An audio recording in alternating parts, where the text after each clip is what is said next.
John nació el 17 de marzo de 1942 y era el único varón de la familia, y además el más menospreciado por su padre, pues siempre había preferido a sus hijas en vez de a él.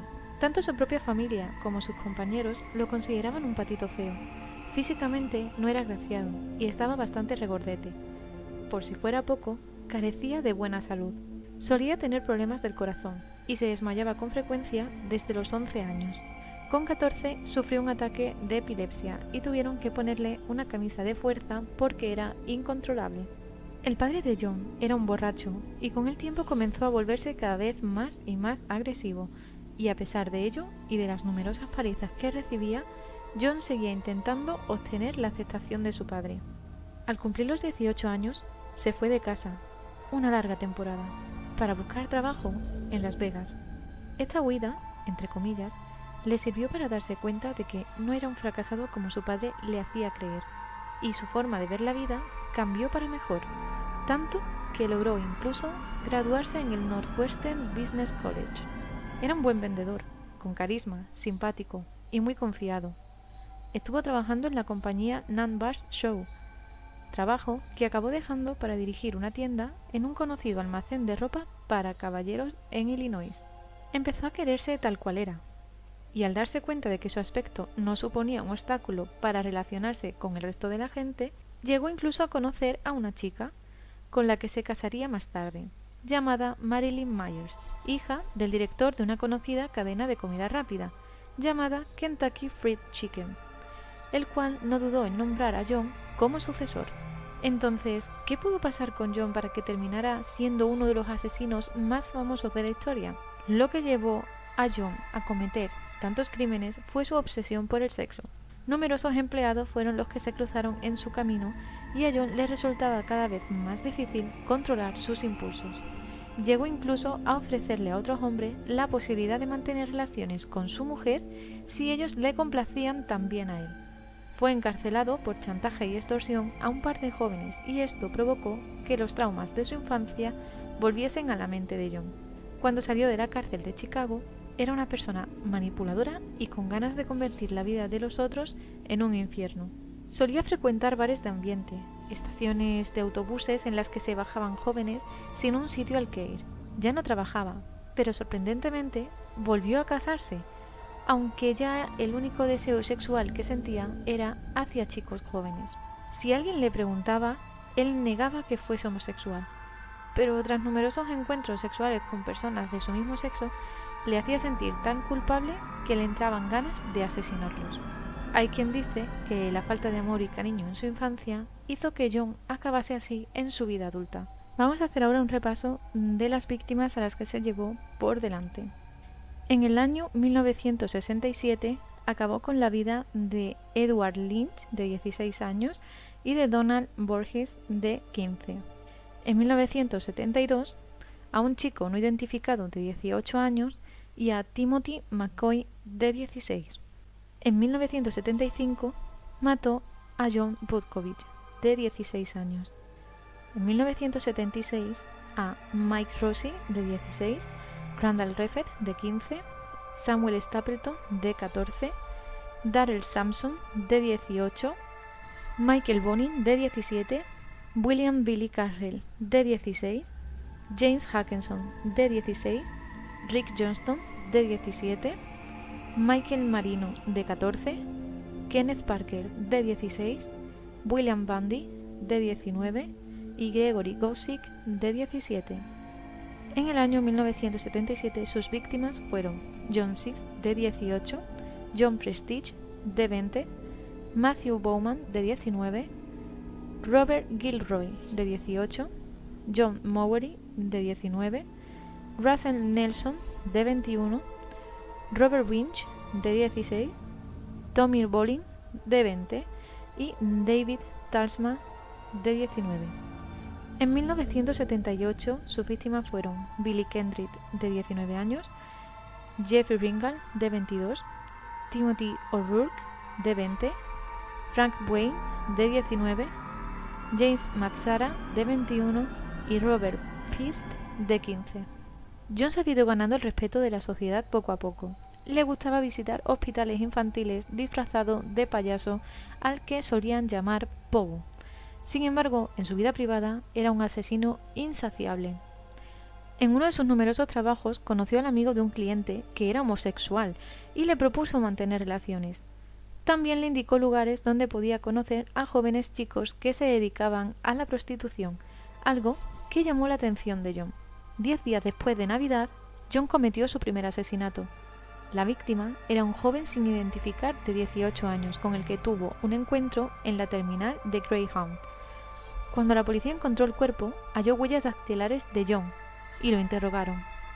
Él relató que había mantenido relaciones con el chico, pero que mientras dormía, el joven intentó agredirle con un cuchillo, que pelearon, con la desgracia de que el arma cayó de mala forma sobre el joven provocándole la muerte. John se casó con una amiga de sus vecinos, que ya contaba con 2 hijos de un matrimonio anterior, y cuando la gente comenzaba a preguntarles que cuándo tendrían un hijo de ese nuevo enlace, ella respondía que para tener un hijo había que hacer el amor. Sabía que su marido sentía más atracción por los hombres que por ella misma, así que ella miraba hacia otro lado. Con los empleados que tenía a su cargo era muy tacaño y solo les pagaba las horas de trabajo. En otras ocasiones ni siquiera les pagaba. Un joven empleado de 16 años llamado Tony Antonucci relató lo siguiente, que una noche John lo visitó en su apartamento con una botella de vino y con intención de hacerle un truco de magia con unas esposas. Él solo tenía que ponérselas e intentar liberarse, pero Tony, que empezaba a sospechar de las verdaderas intenciones de su jefe, acabó colocándole a él las esposas. John comenzó a mostrarse agresivo, a insultarle, pero se terminó cansando y no intentó abusar del joven. De hecho, mantuvo su trabajo 9 meses más. Sin embargo, John seguía acosando sexualmente a otros chicos, incluido el hijo de sus vecinos. John Botkovich era otro joven empleado que fue a rendirle cuentas a la puerta de su casa para reclamar que no había recibido su sueldo, y Gacy le dijo que lo tendría cuanto antes. Quedaron una noche en casa de Gacy, aprovechando que su mujer y los hijos de ese matrimonio estaban fuera, y a la mañana siguiente, después de una larga noche de juerga, John encontró al joven tumbado en el salón, desnudo, con las manos esposadas a la espalda y una cuerda en el cuello. Así que arrastró el cadáver hasta el garaje, lo sacó hacia el jardín y unos metros más lejos cavó una fosa donde enterrar el cuerpo. Luego echó cemento por encima. Los padres del joven buscaron a su hijo durante 2 años, hasta que decidieron creer que el chico se había fugado. Cansada de ver cómo su marido le era infiel y no le hacía caso, Carol, su mujer, le pidió el divorcio. Esto dejaba a John Gacy solo de nuevo, y lejos de sentirse desolado, estaba feliz. Así podría seguir con sus ligues y conquistas con total libertad, y en su propia casa. Poco a poco, la gente comenzó a saber que era homosexual, y a él ya no le importaba. Un mes después de su divorcio, Gacy invitó a un chico llamado Darrell Sampson a su casa, y el joven desapareció. Había abusado de él y lo había matado. Y junto al cadáver de Darrell también se enterró el de otro chico, Randall Redfield, y ese mismo día asesinó a un tercero, Samuel Stapleton. A ellos se le unió también el cadáver de Billy Carroll. Numerosos cuerpos fueron encontrados en circunstancias muy familiares.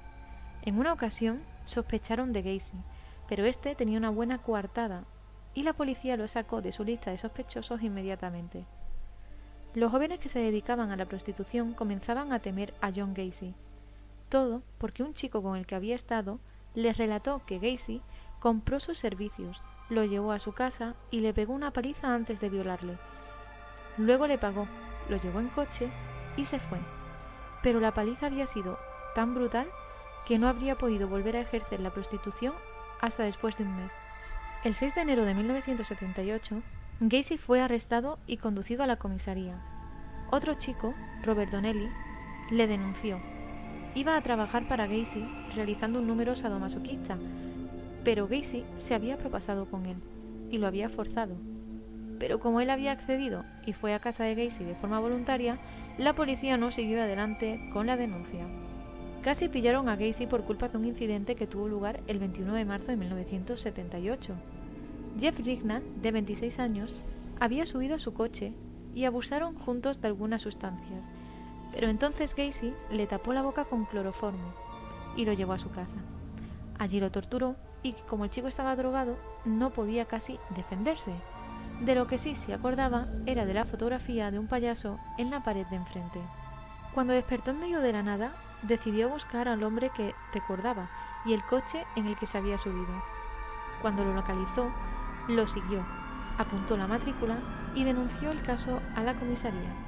Pero Gacy dijo que quien había intentado drogarle era el joven a él, que tuvo que defenderse y que lo echó de casa.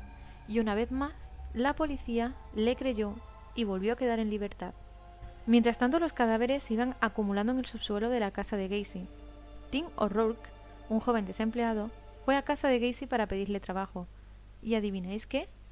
Encontraron su cuerpo nadando a la deriva en el río Des Plaines. Otras muchas víctimas pasaron por las manos de Gacy, quien por suerte para la policía dejó una pista sin querer tras su último asesinato, el de Robert Pist. Sus padres sabían que había ido a pedir trabajo a casa de Gacy, así que la policía se presentó por sorpresa y lo pillaron arrastrando el cadáver del joven. Atraídos por el olor a descomposición que emanaba del subsuelo, no tardaron en encontrar el resto de cadáveres y Gacy fue inmediatamente detenido. El abogado de Gacy defendía que su cliente estaba mentalmente enfermo, pero la acusación no estaba de acuerdo en absoluto. En el Hospital Psiquiátrico de Chicago fue sometido a un examen médico. Desde el principio insistió en que era víctima de un diabólico alter ego llamado Jack el Malo, quien cometía realmente los crímenes, aunque después reconoció que eran obra suya. Era una de las 4 personalidades que parecía poseer Gacy, pero cambió la historia tantas veces que el final resultaba difícil de creer y la gente no se lo tomaba en serio. El asesino pretendía hacer creer que la mayoría de los crímenes habían sido en defensa propia, que otros tuvieron lugar en el transcurso de las peleas, y un sinfín de excusas más. Lo que era cierto es que John Wayne Gacy, en su doble vida, había asesinado a 29 jóvenes sin sentir el más mínimo remordimiento. El juicio se abrió en febrero de 1980, en el cual uno de los fiscales declaró que el acusado era un hombre demoníaco. El abogado defensor trató de demostrar que un hombre que duerme con 29 cadáveres en su casa no es más que un loco. Al segundo día testificaron los padres de las víctimas. Algunos perdieron el conocimiento y muchos de ellos lloraron. Gacy les miraba con desprecio e irritación, convencido de que todo era puro teatro. Unos días más tarde, 2 adolescentes que habían vivido en casa del asesino y que según él fueron sus amantes, se sentaron en el estrado de los testigos. Estos eran David Cram y Mike Rossi, quienes contaron cómo éste les había hecho cavar zanjas en el pasadizo, diciéndoles que eran para unas tuberías. Indudablemente los psiquiatras tuvieron el papel más importante del juicio. Declararon que la inteligencia de Gacy estaba por encima de la media, pero que, según las pruebas, se trataba de un paranoico esquizofrénico. En el alegato final, la acusación repitió que John Gacy era un demonio. La defensa sostuvo de nuevo la teoría de enajenación mental. El 12 de marzo de 1980, el jurado tardó solo 2 horas en decidir que estaba de acuerdo con la acusación. Gacy no estaba loco. Al día siguiente, el juez Garipo lo sentenció a 21 cadenas perpetuas y a 12 penas de muerte en medio de los aplausos del tribunal. Finalmente murió con 52 años en 1994, cuando llegó su sentencia de muerte.